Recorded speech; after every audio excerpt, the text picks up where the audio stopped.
This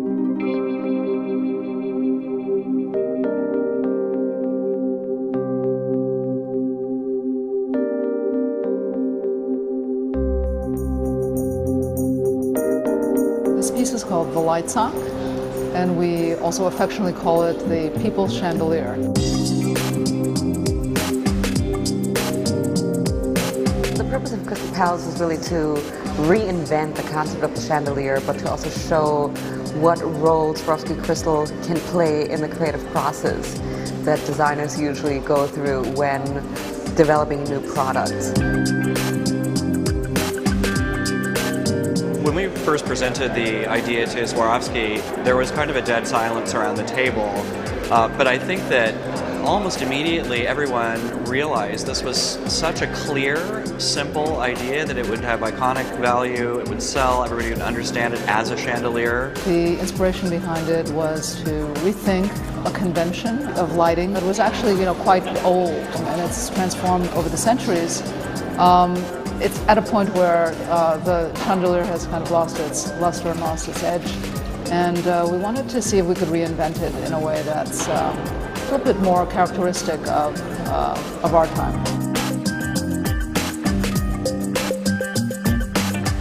We're asked to design a chandelier, and the way we think of chandeliers was not something that we could do, and began to explore how else could crystals be used.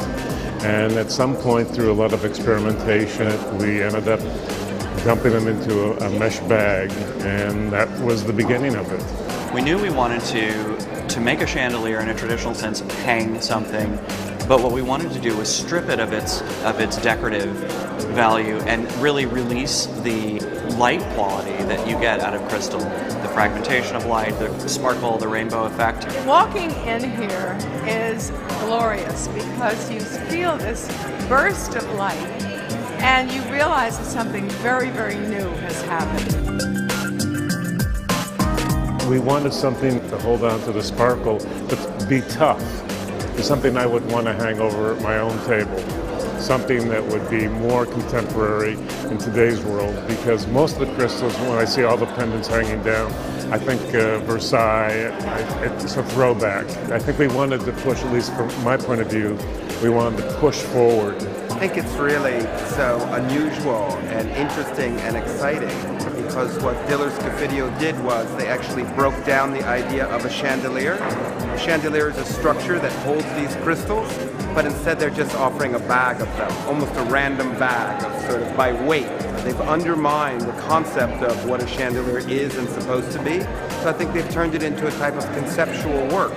And so it's exciting because it's an idea, and the idea is basically undoing what was supposed to be.